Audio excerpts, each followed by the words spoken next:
তো ইন্নালিল্লাহ, এদিকে আসেন উঠেন।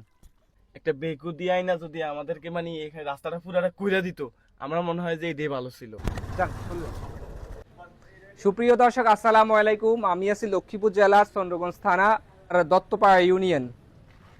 বটতলী টু কচুয়ার যে রাস্তার অবস্থা আপনারা দেখতে পাচ্ছেন, এটা খুবই গুরুত্বপূর্ণ একটি জায়গা। এখানে দেখতে পাচ্ছেন একটা পুলিশ পাড়ি আছে, তারপরে আছে একটা মসজিদ আছে এবং আমাদের ঐতিহ্যবাহী দত্তপাড়া হাই স্কুল, পাশে কলেজ, গারল স্কুল আছে।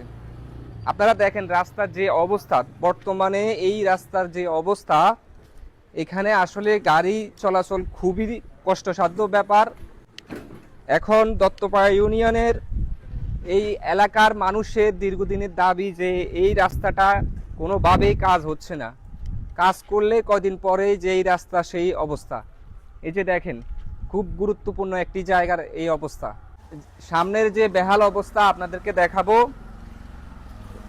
সামনের অবস্থা আরো খুবই খারাপ, খুবই বাজে অবস্থা। প্রিয় দর্শক, আপনারা দেখতে পাচ্ছেন যে এই রোডটা খুবই গুরুত্বপূর্ণ একটা রোড, দত্তপাড়া টু আপনার কচুয়া রাস্তা। তো ইন্নালিল্লাহ, এদিকে আসেন উঠেন।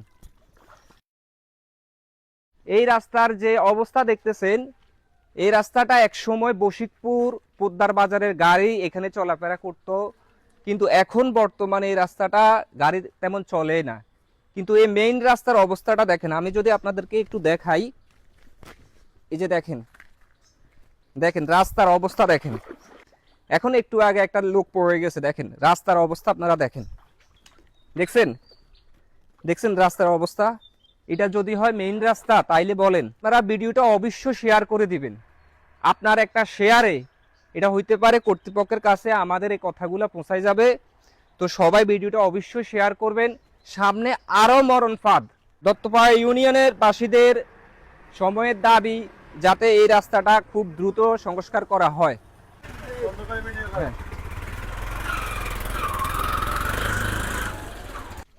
আমি এখন একজন সাধারণ, আমাদের যে যিনি সিএনজি চালায় এই রোডে যাতায়াত করে, একজন বাইরে থেকে মন্তব্য নিব। ভাই, এই রাস্তা সম্পর্কে একটু বলেন তো। এই রাস্তা সম্পর্কে ভাই বলার মতো কি বলবো, একটা বেকু দিয়াই না যদি আমাদেরকে মানে এখানে রাস্তাটা পুরাটা কইরা দিত, আমরা মনে হয় যে এটাই ভালো ছিল। আর বিশেষ করে লক্ষ্মীপুরের প্রশাসন হইতে, এমপি মন্ত্রী হইতে, এরা কি আসলে চোখে দেখে না লক্ষ্মীপুরের এত বাজে অবস্থা? এই রাস্তা না, প্রত্যেকটা রাস্তার অবস্থা বাজে। আর এর মানে আমার মনে হয় যে এরা লক্ষ্মীপুরের স্থানীয় কে বলে কোনো এমপি মন্ত্রী কোনো প্রশাসনের লোক, এরা কেউ